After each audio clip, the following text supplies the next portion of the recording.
Well, the National Youth Development Agency congratulates and sends its best wishes to the Matric class of 2022. However, those who did not achieve their goal, well, should not be dismayed about the future, because the NYDA and its National Youth Service is there to upskill and develop them into being economically active. To tell us more about this initiative, we're joined by Asanda Luwaca, who is the Executive Chairperson of the National Youth Development Agency. Asanda, thank you so much for your time, and thank you for joining us on our program this morning. Your thoughts, firstly, on the results of the Matric class of 2022. When we look at 2009, a Matric pass rate of 60% to 80%, 80.1% recorded in 2022. Your thoughts on that? Thank you for having me on your show this morning. I think we must also just congratulate and really applaud the class of 2022 for reaching such amazing work in so far as the results are concerned. And I think it's also important to highlight this fact precisely because, the class of 2022 would have been a class that were learning under very difficult and unique circumstances in the country. It's a class that would have started their grade 10 at the peak of what was a global pandemic. So that obviously then compounded the difficulties that they would have experienced in the education system, having to switch to remote learning. That on its own created its own dynamic and its own challenges, but to see a marginal increase, despite those, the difficult situation, the difficult environment that they were learning under, is quite commendable, to say the least. Indeed. Something else that's come out of the conversation around this Matric pass rate is, remarking on the resilience of the Matric cohort, but their ability as well to study independently. A lot of them really had to cultivate a sort of intrinsic desire to study, to take charge of their learning, because a lot of it happened independently outside of contact classes. And so that's been a huge part of the conversation as well, the sort of shift in the way in which students are approaching their studies moving forward.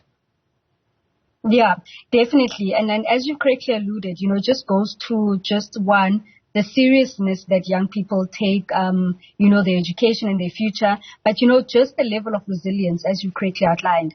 And, we always say that, yes, in as much as young people are faced with many challenges, but we always try and inculcate this culture and the spirit that, no challenge is insurmountable for young people. And this particular cohort of young people is indicative of exactly that, that despite the challenges, they were able to rise above, despite, the difficulties that they were in, they were able to excel in terms of their academic performance. So it really is commendable. And then equally at the level of the agency, ours is to then ensure that we're able to give that necessary support going forward. Yeah. On the other side of the coin, though, Asanda, is, of course, those matriculants who unfortunately did not manage to pass or did not do as well as they would have hoped.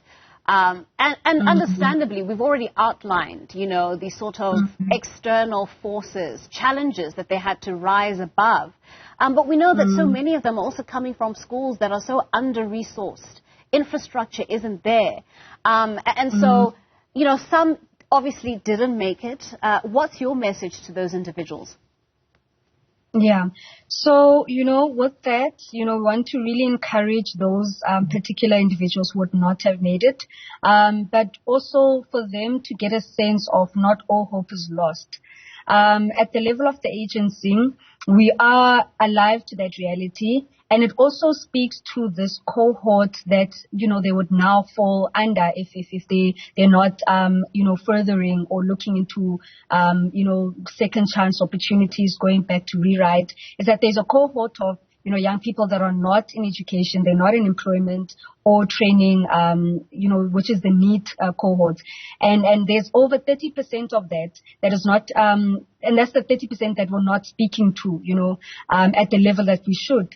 Now, at the level where we as the agency, we have undertaken a program through our National Youth Service Unit, wherein we have partnered with an implementing organization that will speak to capturing exactly this particular cohort, where we're encouraging young people who haven't made it to undertake and participate in the National Youth Service programs.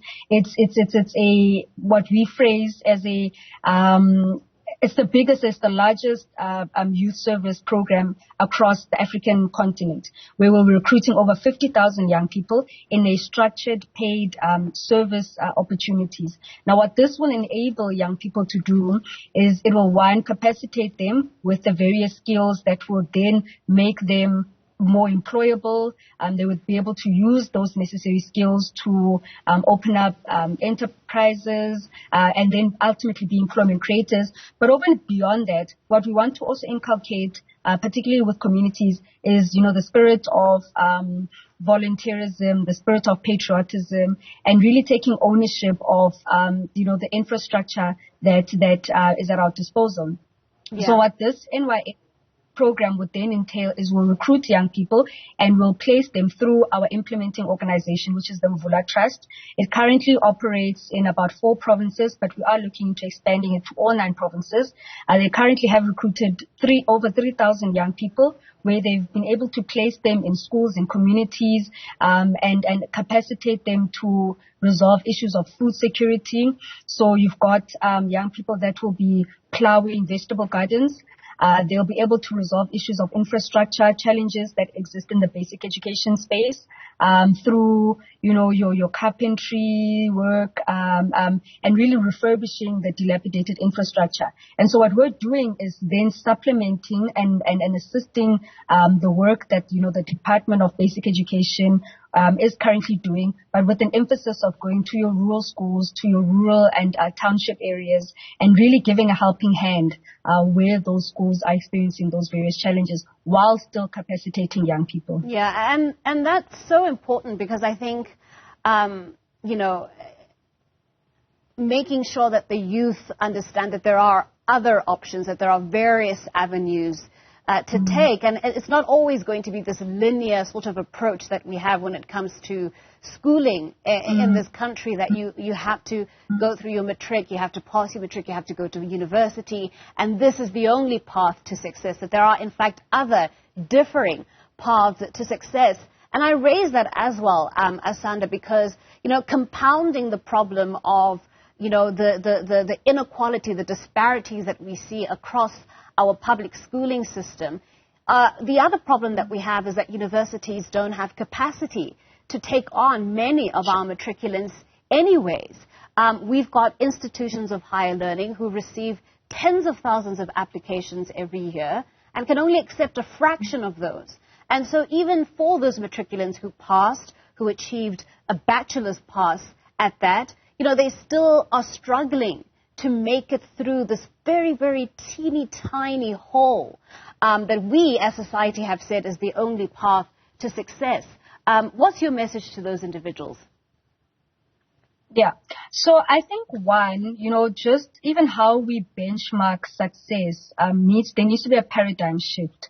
So, in the past and currently, when we speak about, for instance, young people entering into the space of business, it almost becomes an afterthought. So it's a conversation of, if you were not able to get any education, if you're unable to get employment, then the last resort should be, just open up a business.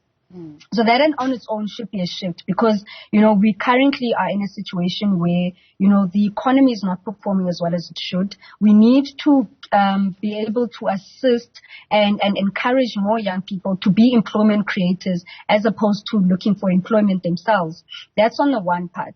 But then secondly, equally linked to, just how do we have a discussion around the education system in this country, is that we need to make, when we speak about making education fashionable, how do we then leverage off, the 3-stream model that your DBE focuses on? So in as much as, there's the academic stream, but young people need to, and academic would be universities, but then there are also these 2 streams that are really neglected, your vocational and the technical streams, where young people should be entering into spaces of your TVET colleges.